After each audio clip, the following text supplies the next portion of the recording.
Welcome to this week's episode of Confessions of a Fitness Professional. I'm your Fit Pro, Andra Anderson, getting ready to celebrate 15 years in the industry. And before we dive into today's show, I want to start by expressing gratitude. I got an email today that Fit with Andra is a finalist for the Shore Update Kent's Best Personal Trainer. So the local newspaper, the company, the local news in Kent County hosts this award every single year, and there's always an open period, a call for nominations, and I've never pressed people to nominate me before. I don't know if I've ever even been nominated before, but I was this year. Thank you to whomever, I don't know who it was. Somebody nominated Fit with Andra, and then I decided, you know what, I'm gonna put it out to people. Once I got notice that we were nominated, I said, let's get the people to vote. And I so appreciate you. I don't know where we fell, number 1, 2, or 3, or if it's just 1 and 2. I'm actually not even 100% certain how it works, but I do know that we are a finalist, and we'll find out at the end of this month, which is March. I think it's like March 23rd, we will discover where we placed. So it's an honor to be nominated. It's an honor to be considered a finalist. I don't normally put energy into these kinds of things because in my head I'm the best, and I don't need an award to tell me that. Maybe that sounds egotistical, but you know what? You should believe that you're the best at what you do. You should put forth the effort that you want to see, and you should consider yourself the absolute best in your industry at what you do, and always put all of your love, energy, and attention into it.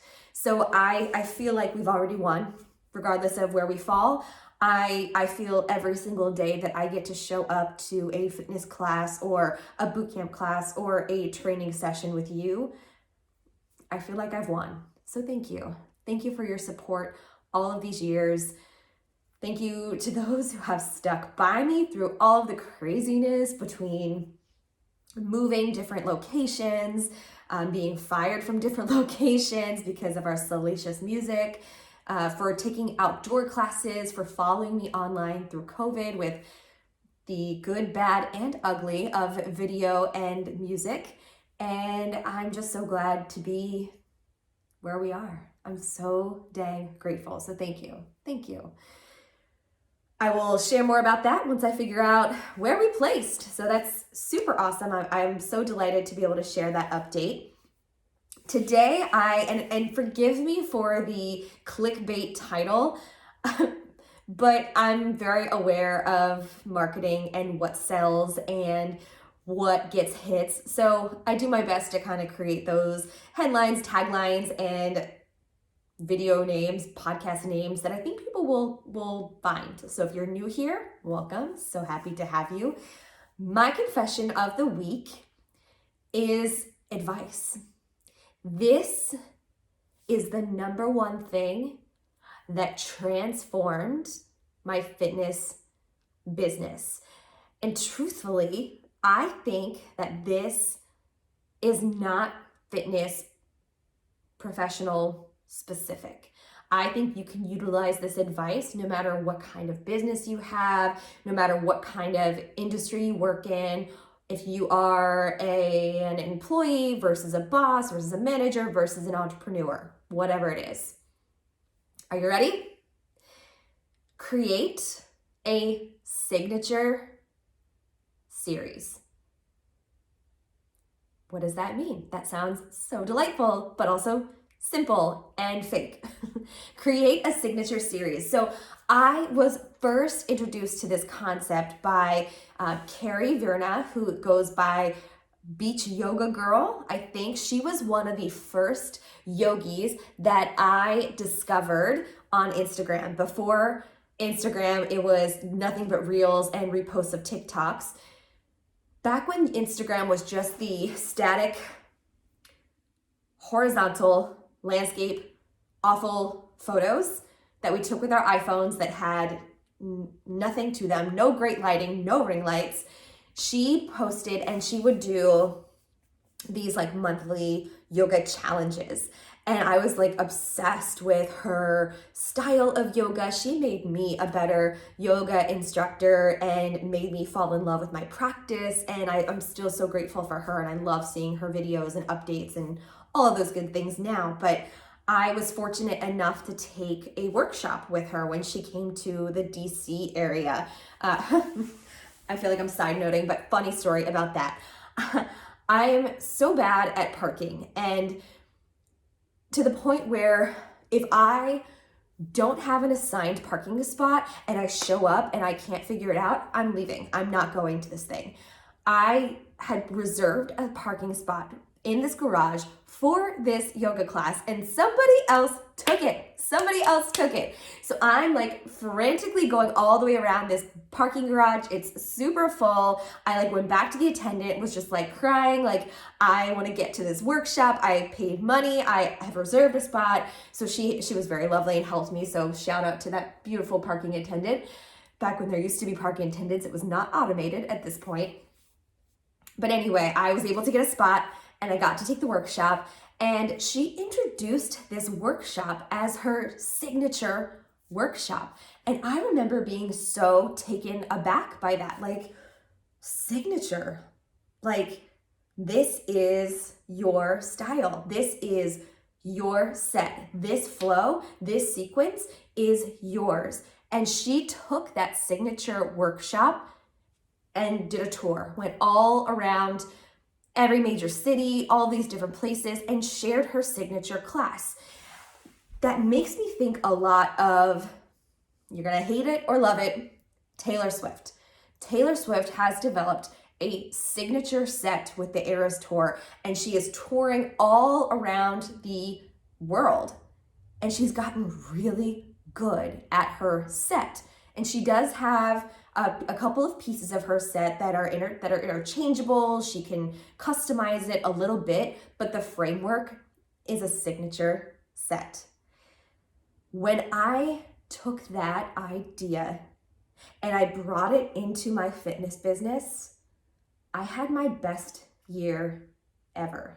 My best year ever in fitness. More people came to classes. I felt more confident with what I was offering. It was just all around a fantastic time. So I really encourage this practice of coming up with a signature set. I don't know if you heard that ding. My mother-in-law is in Key West and loves to send photos. So shout out to Miss Vicky. Okay, signature set. So what does this mean for your business? What does this mean? How the heck do you even do this? I sat down, old school, with a piece of paper and a pen. You could do this now, like the Notes app on my phone is probably the most used app. I have a note for everything. This is like, if anything ever happens to me, open up the notes section in my phone. I've probably figured out a solution for everything. Pen and paper, I sat down and just started writing a list of all of the things I loved about teaching fitness, all of the things that I liked to offer, even like movements, things like that. I wrote it all down. Then I drew a vertical line, kind of like a Rory Gilmore pro-con list, and wrote a whole bunch of things that I don't like about the fitness industry, certain styles of fitness, certain styles of management, all of the sticky things that come with being a fitness professional, like getting paid $12 an hour when people were paying $24 to come take a class, and you had the biggest class in the place and the person wouldn't give you a raise, stuff like that. And from here, I started to find some key words to describe what I liked and what I didn't like about myself and the fitness profession. And from there emerged kind of a style or a signature, if you will. I wanted people that come to my fitness classes or connect with me in the fitness professional world to feel like it was thoughtful and organized, energetic, fun, great music. I wanted those things. So knowing that I wanted fun, energetic, organized, great music, I started to reduce, which is scary. It's a scary thought because I was in the place where I was teaching sometimes 3 classes a day for a few reasons. 1, I wanted my name to get out there. 2, I wanted to be the Fit Pro, not a Fit Pro. I wanted to be the Fit Pro. I wanted to offer what a small gym offers and give everything possible to my clients. And I also wanted the income. At the time, I was getting like $12 to $20 per class. So it made sense for me to teach 12, 14 classes a week because I was getting paid nothing. And it cost so much money to be a fitness professional between all of the certifications, the upkeep, everything. It's expensive. It's one of the professions, truthfully, I was talking with my tax pro about this. It's one of the professions that is most often considered a hobby because most people end up breaking even. If fitness was my full-time job, I'm sure I'd work harder at it not breaking even, but for the most part, I break even. I spend on my fitness things pretty much what I make. So there's that. So I knew that I wanted to offer those things to my clients, and I knew in order to do that, I couldn't do it all. So I started to reduce. I picked a couple of styles of class that seemed to represent fun, energy, organized, motivation, all those great things that I love about the fitness industry, and I got rid of the rest. There are some trendy things in fitness, like I taught Insanity, which is no longer, rest in peace. I taught Extreme Hip Hop, which was a step class. And I got rid of that class. It was so fun. It had the fun, had the energy, but for whatever reason, my beautiful mind, my beautiful brain that has years and years and years of choreography could not get the steps down. Like, I had this notebook with all of these Post-it notes that reminded me of the sequence of steps. I just couldn't get it. And I was able to kind of make it work, but I felt like a fraud offering that class and having people pay me because I had all of these notes. Now, not to say that you should feel like a fraud for having notes. Use whatever method works best for you. Take your notes, use your notes. But for me, I don't like having the notes. I just don't like it. So I had this class that was fun and people liked, but I had this notebook. I probably still have it. But it had the really like big Post-it notes with the lines. They were real cute with the name of the song and the order of the movements. And there would be a couple of songs that I would eventually get the sequence down, but I like to change up my stuff and I could not change up my stuff with that class. So it was fun, but it ended up getting too monotonous and kind of boring for me to teach. All of that to say, it was part of the excess and I got rid of it. There were some courses like Insanity, PiYo, and TurboKick that were cut off by the industry. So with those kinds of formats, you get a drop every single month of new music and new choreography that you're to use. And those were cut off it was Powder Blue Productions, and then Beachbody bought it. Beachbody cut those programs. So no longer were they available with updates. There are some instructors that are still teaching those classes, but you have to sort of regurgitate things. It was a lot of pulling from this month, pulling from that month, putting things together, or going back and doing really old modules. And again, the organization thing, it wasn't cutting it. So I chopped that off. I am now at a place where I adore all of the styles that I teach. I'm teaching barre once or twice a month, which is enough for me. I love barre and I love creating barre content for YouTube. Go check it out. I love doing barre challenges, but in-person barre stresses me out. So I try not to offer it too much. I could do once, twice, 3 times a month, tie it up with a bow. That's beautiful. But weekly or doing 2 classes weekly, it was just too much for me. It wasn't the energy, the good music. I tried to make it good music and I bring a lot of energy to barre, but it's not meant for that. So I cut that back to doing just barre events, and that's worked out so wonderfully. I picked back up boot camp because I love strength and I love seeing people progress in strength. And it's so much fun to do it with a group of people. And high fitness is my true love. I love teaching high fitness. It has the energy, it has the good music, it has all the good vibes. I love it. And yoga, because I cut yoga back to once a week. I love doing yoga challenges, but you see all of these different classes in the sequence that I'm offering, and now it's just chef's kiss. It is the perfect routine for me. I'm not teaching every single day. I don't teach on Tuesdays right now or Fridays, and I teach 1 or 2 Sundays a month. I gave myself time off to recharge, to take classes, to film. I'm getting ready to film a strength series, a sculpt series after doing this podcast. So it gave me a chance to be more of myself and offer the best parts of me. That's what a signature does. A signature series offers the best parts of you so that you can show up exactly as you are, do your thing, and share it. So I wasn't trying to overdo it by offering too much just because it was trendy or because other people were doing it. I also took that to heart when it came to my communications. I have a style and I've made it my signature. You know that if you're coming to a high energy class, my high fitness class, and it's your birthday or somewhere in the vicinity of your birthday, we are doing birthday burpees to a Katy Perry song because that's just what we do. Every so often, maybe once a month, we will do a Reels challenge. Get ready, one is coming up soon. That's just what I do.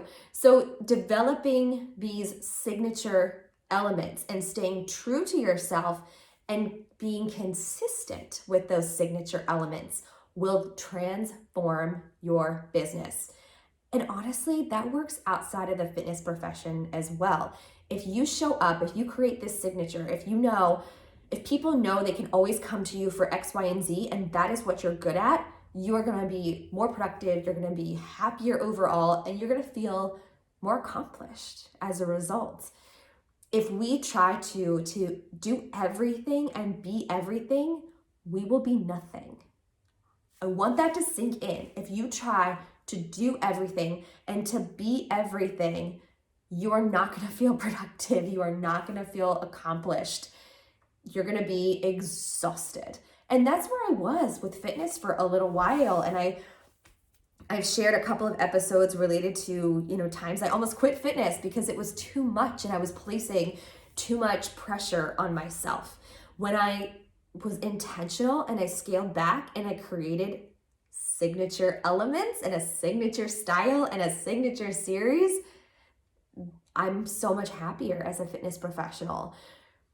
I also love to do monthly challenges, like 10-day challenges, 14-day challenges, 21-day challenges, and I've been keeping up with that almost every month for the last 3 years. So bless those of you who have gone with me on that journey for 1 month or several months. I have some people that have done almost every single challenge I have put out there.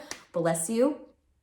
I love offering that. I love offering that quickie 15 to 20 minute workout that you can do from anywhere that will leave you feeling good and allow you to come back the next day.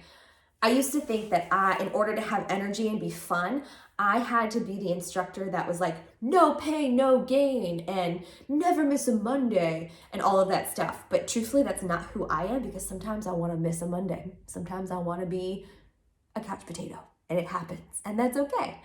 So how do I kind of had this realization with myself, how do I build this consistent set of offerings? And that magic time of 15 to 20 minutes a day was it. And I've seen really great success with these challenges. So that's it. My confession of the week: create a signature. Write down all the things that you love about what you offer, who you are, what you do, your industry, all the things that you don't, and start chopping off the excess. Scale back. Be intentional with what you're putting out there, because that will allow you to feel productive, be more consistent, and feel accomplished. And it will let other people see the absolute best of you. And you deserve that.